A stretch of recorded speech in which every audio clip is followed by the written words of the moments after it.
کرام، گزشتہ کئی جمعوں سے سیرت مصطفیٰ کے عنوان سے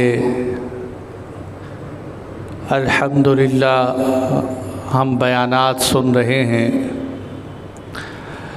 اور میں نے الحمدللہ اللہ کے فضل سے بالترتیب حضور صلی اللہ علیہ وسلم کی ولادت سے لے کر مکۃ المکرمہ کی زندگی میں آپ کے مصائب، تکلیفیں اور مشقتوں تک کا تذکرہ کیا۔ آج کی اس نشست میں حضور صلی اللہ علیہ وسلم کی بقیہ زندگی بیان کریں گے۔ اللہ جل جلالہ سے دعا ہے کہ وہ ہمیں حضور نبی اکرم کی سیرت پہ چلنے اور صحیح معنی میں 24 گھنٹے کی زندگی میں حضور کی زندگی لانے کی توفیق عطا فرمائے۔ میرے دوستو، جس وقت آپ صلی اللہ علیہ وسلم پر مصائب ہی مصائب، مظلوم صحابہ کرام پر ظلم و ستم کیے جاتے تھے، میں اس کے کچھ واقعات اور اس تصویر کی ایک جھلک آپ کو پچھلے ہفتے دکھا چکا ہوں۔ تو آپ صلی اللہ علیہ وسلم نے جب دیکھا کہ ان کفار کا ظلم دن بدن بڑھتا جا رہا ہے اور مسلمانوں میں فی الحال اتنی طاقت نہیں ہے کہ ان کا مقابلہ کر سکیں، تو آپ صلی اللہ علیہ وسلم نے صحابہ کرام سے فرمایا کہ تم اللہ کی زمین میں پھیل جاؤ، انشاءاللہ ایک وقت آئے گا کہ جس وقت اللہ ہم سب کو اکٹھا کرے گا۔ صحابہ کرام نے پوچھا حضور کدھر چلے جائیں؟ یہ سن 5 نبوی، حضور کو نبوت ملنے کے بعد 5واں سال رجب کا مہینہ تھا۔ آپ نے فرمایا تم ایسے کرو، تم حبشہ میں چلے جاؤ، افریقہ کا ملک ایتھوپیا، حبشہ، حضور کے زمانے میں اس کو حبشہ کہتے تھے، آج کل اس کو ایتھوپیا کہتے ہیں۔ آپ نے فرمایا حبشہ چلے جاؤ، اور ساتھ حضور نے فرمایا حبشہ کا بادشاہ عدل و انصاف والا بڑا اچھا آدمی ہے، وہ کسی پر ظلم و ستم نہیں کرتا، وہ بڑی بہترین سرزمین ہے۔ حالانکہ وہاں کا جو بادشاہ نجاشی اصحم تھا وہ اس وقت عیسائی تھا، لیکن حضور نے اس کے اخلاق کی تعریف کی۔ آپ نے فرمایا وہاں چلے جاؤ۔ چنانچہ صحابہ کرام کا پہلا قافلہ 11 مرد، ایک روایت کے مطابق 5 عورتیں اور ایک روایت کے مطابق 6 عورتیں، یہ پہلے نکلے، پھر ان کے پیچھے آہستہ آہستہ نکلتے 83، 85، 87 کے قریب تقریباً لوگوں نے حبشہ کی طرف ہجرت کی۔ جب یہ ہجرت کرنے کے لیے جدہ پہنچے تاکہ وہاں سے کشتی میں سوار ہوں، تو اللہ کی شان وہاں 2 کشتیاں پہلے سے تیار کھڑی تھیں جو حبشہ جانے والی تھیں۔ یہ وہاں بیٹھے اور وہاں سے چل پڑے۔ ادھر مشرکین مکہ کو پتہ چلا کہ مسلمان تو حبشے کی طرف ہجرت کر کے جا رہے ہیں، تو وہ بھی پیچھے نکلے، اور جب وہاں ساحل سمندر پر پہنچے تو دیکھا کشتی بھی کوئی نہیں جو تھی وہ بھی مسلمان لے کے نکل، اب وہ واپس آ گئے۔ اور جب انہوں نے دیکھا کہ مسلمان تو حبشے کے اندر امن و امان سے رہ رہے ہیں، ان کو کوئی پوچھ گچھ کرنے والا نہیں، اور وہ اپنے اسلام کے ارکان پر عمل کر رہے ہیں، تو اب مشرکین کو تکلیف ہوئی۔ انہوں نے کہا کیا کریں؟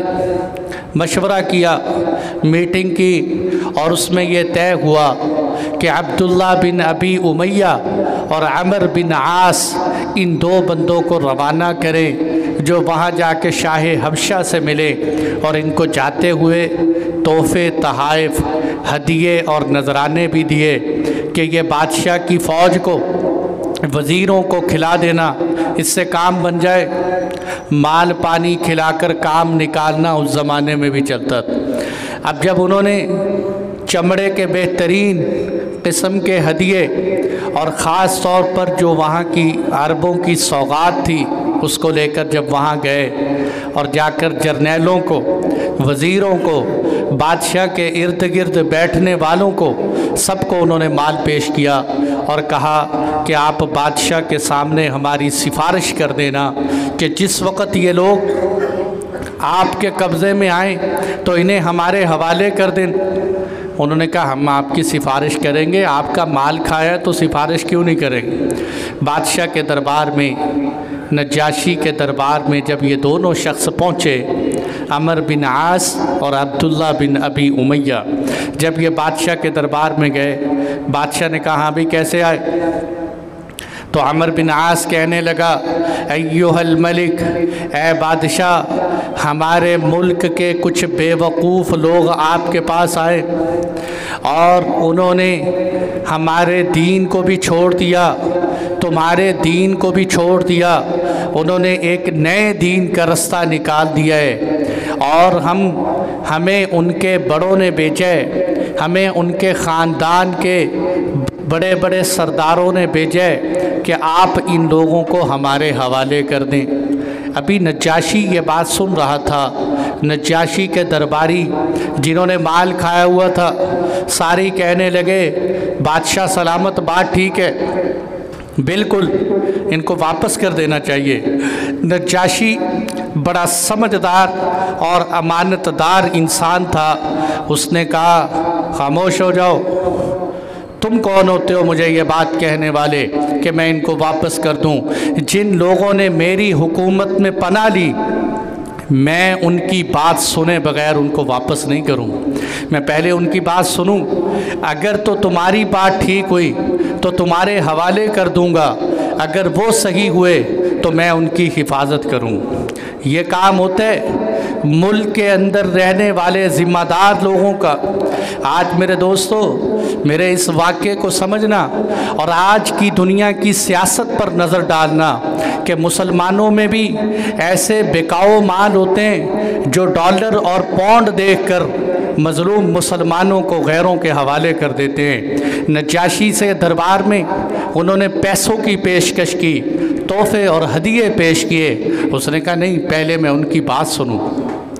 چنانچہ انہوں نے مسلمانوں کو پیغام بھیجا، مسلمانوں کے اس وقت جو سارے مسلمان تھے وہ وہاں آئے اور سوچنے لگے کہ وہ تو عیسائی ہے، ہم مسلمان ہیں، ہمارا مسلمانوں اور عیسائیوں کا جوڑ کوئی نہیں، تو ہم عیسائی بادشاہ کے سامنے کیا کہیں، کیا بات پیش کریں؟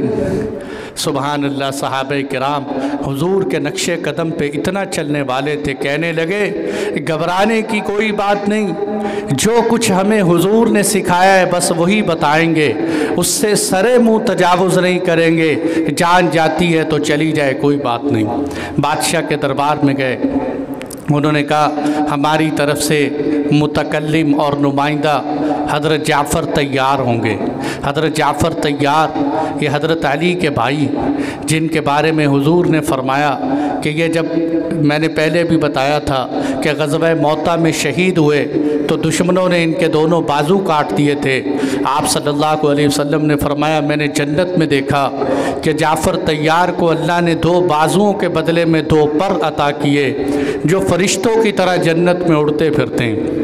یہ حضرت جعفر تیار بادشاہ کے دربار میں گئے، بادشاہ نے کہا کہ کیا بات ہے، تم نے اپنے آباء و اجداد کے دین کو بھی چھوڑ دیا، میرے دین کو بھی چھوڑ دیا، وہ کون سا نیا دین ہے جو تم نے اختیار کیا؟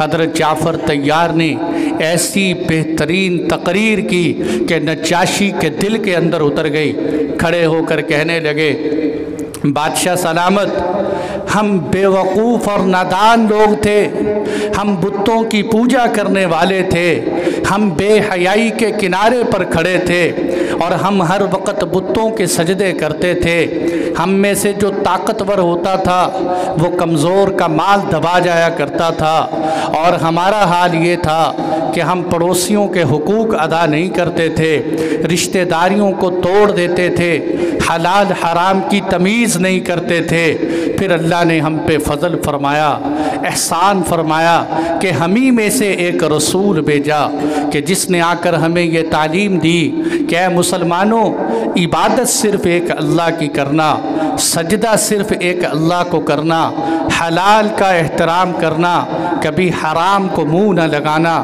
نماز پڑھنا، روزہ رکھنا، زکوٰۃ دینا، آپ نے اسلام کے ارکان گنوائے۔ اور آخر پہ فرمایا اب جب کہ ہم نے بتوں کی پوجا چھوڑ دی، ہم نے حلال کھانا شروع کر دیا، ہم نے حیا کا لباس اوڑھ لیا، تو اب یہ ہمیں سزائیں دیتے ہیں، تکلیفیں پہنچاتے ہیں، اور یہ کہتے ہیں کہ تم اسی نقش پر آ جاؤ جس قدم پر تم پہلے تھے، اور ہم نے آپ کے پاس آئے تاکہ آپ کے ملک کی پناہ حاصل کر لیں۔ بادشاہ نے بات سنی، اس نے کہا انہوں نے بات بڑی زبردست کی ہے۔ کہنے لگا کہ اس پیغمبر کے کلام میں سے کوئی کلام تمہارے پاس ہے جو وہ پیغمبر کلام لے کر آئے؟ انہوں نے کہا ہے۔ اس نے کہا سناؤ۔ انہوں نے پڑھ کر سنائی سورہ مریم، کاف ہا یا عین صاد ذکر رحمت ربک عبدہ زکریا اذ نادى ربه نداء خفیا قال رب انی وہن العظم منی واشتعل الرأس شیبا ولم اکن لدعائک رب شقیا وانی خفت الموالی من ورائی وکانت امرأتی عاقرا فہب لی من لدنک ولیا۔ جب یہ قرآن سنا رہے، نجاشی عیسائی ہے، اس کی آنکھوں سے آنسو نکلنے شروع ہو گئے، وہ رونے لگے، روتے روتے اس کی داڑھی تر ہو گئی۔ وہاں جتنے بھی درباری بیٹھے تھے وہ سب بھی رونے لگے، ان کی بھی داڑھیاں آنسوؤں سے تر ہو گئیں۔ وہ کہنے لگا نجاشی زدنا من هذا الکلام الطیب، اور پڑھو، یہ تو بڑا عمدہ کلام ہے، اللہ کی قسم یہ وہی کلام ہے جو عیسیٰ علیہ السلام پر نازل ہوا، یہ ایک ہی روشن دان سے نکلے ہوئے دو کلام ہیں، اور پڑھو۔ جب نجاشی نے پورا قرآن سنا، ان سے 2-3 صفحات قرآن کے سنے، سن کے کہنے لگا اشہد انہ رسول اللہ، میں بھی گواہی دیتا ہوں کہ وہ اللہ کے سچے رسول ہیں، اور یہی وہ رسول ہیں جن کی پیشن گوئی عیسیٰ علیہ السلام کر کے گئے تھے۔ عجیب الفاظ سناؤں، یہ طبرانی کے الفاظ ہیں، ابو موسیٰ اشعری رضی اللہ عنہ نے روایت کی ہے۔ وہ فرماتے ہیں کہ نجاشی نے کہا کہ جس وقت تم وہاں جاؤ اور وہاں جا کر حضور کو میرا سلام کہنا، اور یہ کہنا کہ اللہ ایک ہے، اللہ کا کوئی شریک نہیں، اور میں سچے پیغمبر حضور کو تسلیم کرتا ہوں، اور ساتھ یہ بتانا کہ اگر میری بادشاہت کے امور نہ ہوتے، میری سلطنت نہ ہوتی، اے پیغمبر میں تیرے پاس حاضری دیتا اور حاضر ہو کر تیرے قدموں کا بوسہ لیتا، تیرے پاس حاضر ہو کر تیرے قدموں کا بوسہ لیتا۔ یہ عیسائی نجاشی بادشاہ نے صرف قرآن سن کر، حضور کی باتیں سن کر ایسا دہلائے، اور یہاں تک بھی آتا ہے کہ حضرت جعفر طیار جب آئے تو انہوں نے کہا کہ ان سے پوچھئے کہ کیا ہم نے کسی کو قتل کیے کہ جس کی وجہ سے ہمیں مقتول کے وارثین کے حوالے کیا جائے؟ تو انہوں نے کہا نہیں، انہوں نے قتل تو کوئی نہیں کیا۔ انہوں نے کہا ہم غلام کہ ہمیں ہمارے مالک کے حوالے کیا جائے؟ انہوں نے کہا آپ غلام بھی نہیں، یہ تو شریف اور آزاد۔ انہوں نے کہا کیا پھر ہم نے کسی کا مال دبایا؟ انہوں نے کہا مال بھی نہیں دبایا۔ تو انہوں نے کہا جب ہم نے مال نہیں دبایا، ہم کسی کے غلام نہیں ہیں، ہم نے کسی کا قتل نہیں کیا، تو ہمیں کیوں واپس کیا جائے؟ نجاشی نے کہا چلے جاؤ یہاں سے، ان کے تحفے تحائف اور ہدیے ان کو واپس کر دو، مجھے ایسے ہدیوں کی کوئی ضرورت نہیں ہے، یہ صحابہ کرام میرے پاس رہیں گے۔ ان کو گھر دیا، ان کو تحفے تحائف اور ہدیے دیے کہ آج کے بعد تم میری حکومت میں امن و امان سے رہے ہو، اور یہاں تک کہ اعزاز و اکرام کیا۔ جاتے ہوئے یہ بھی ساتھ بات کہی کہ میرا ملک وہ ہے کہ جو اللہ نے مجھے بغیر رشوت کے دیے۔ یہ جملے بڑے قابل غور۔ جو انسان بغیر رشوت کے، بغیر کرپشن کے اقتدار پر آتے ہیں، اس کو حکومت کی قدر ہوتی ہے، اس کو پتہ ہوتا ہے کہ میں اس وقت کہاں بیٹھا ہوں، انہوں نے کیا کہا؟ انہوں نے کہا میرا یہ ملک ہے جو میں نے بغیر رشوت کے لیے ہے اور اللہ نے مجھے یہ دیا ہے، اس لیے میں اپنے ملک میں رشوت لے کر کسی مسلمان کو تکلیف نہیں پہنچانا چاہتا۔ حضرت زہری، امام زہری رحمۃ اللہ علیہ فرماتے ہیں کہ میں نے یہی حدیث حضرت ام سلمہ کی عروہ بن زبیر کو سنائی تو عروہ بن زبیر مجھے کہنے لگے تمہیں پتہ ہے کہ نجاشی نے یہ بات کیوں کہی تھی کہ یہ میرا ملک مجھے بغیر رشوت کے ملے؟ کہتے میں نے کہا نہیں۔ تو انہوں نے کہا مجھے حضرت عائشہ رضی اللہ عنہا نے یہ حدیث سنائی کہ نجاشی اس وقت حبشہ کا جو بھی بادشاہ ہوتا تھا اس کو نجاشی کہتے، یہ جو حضور کے زمانے کا نجاشی تھا اس کو اسحم کہتے، اس کا والد تھا، اس کا والد بادشاہ تھا۔ لوگوں نے سوچا کہ اگر یہ بادشاہ مر گیا تو ساری بادشاہت تو اس کے بیٹے کے پاس جائے، اور یہ نجاشی اکیلے ہی بھائی تھا، اور اس کے چچے کی جو اولاد تھی اس میں 12 بیٹے تھے۔ انہوں نے کہا ایسا کرتے ہیں کہ اس کے باپ کو قتل کر دیتے ہیں اور حکومت اس کے چچے کے پاس چلی جائے گی، اور جیسے ہی چچا مرے گا تو حکومت اس کے 12 بیٹوں میں چلی جائے گی، یہ تو ایک ہی بیٹے حکومت کرے گا تو ختم ہو جائے۔ تو انہوں نے کیا کیا؟ نجاشی کے والد کو قتل کر دیا، حکومت نجاشی کے چچے کے پاس چلی گئی۔ جب چچے کے پاس حکومت گئی تو یہ چچے کے پاس رہنے لگے، بڑے سمجھدار تھے، چچا ان کو قریب بٹھاتے، ان کا عزت و اعزاز و اکرام کرتے۔ ایک دن انہوں نے چچے سے کہا کہ آپ اس بیٹے کو بھی قتل کر دو، کہیں ایسا نہ ہو کل یہ حکومت سنبھال لے تو آپ کو بھی قتل کر دے۔